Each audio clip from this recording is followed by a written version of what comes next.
Night 2 மணிக்கு வண்டியில் பெட்டி வச்சுட்டு எங்கே போயிட்டு இருக்கேன்னா ஏர்போர்ட்டுக்கு தான். ஆக்சுவலாக இது நான் ஊருக்கு வந்த கதை. அது இப்போ தான் நான் வீடியோ போடுறேன். ஸோ ஏர்போர்ட்டுக்கு போயிட்டு எப்போ பாரு நான் தனியாக தான் ட்ராவல் பண்ணுவேன். ஒரு 10 இயர்ஸாக நியர்லி ஃபிலிப்பைன்ஸில் தான் நான் எம்பிபிஎஸ் படித்தேன். ஸோ எப்போவுமே தனியாகவே தான் ட்ராவல் பண்ணி பழக்கமாயிடுச்சு.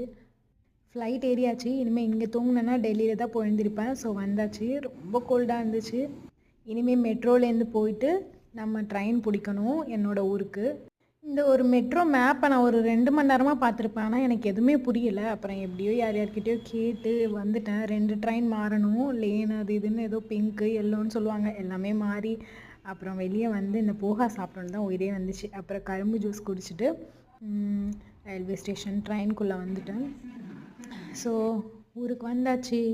வந்த உடனே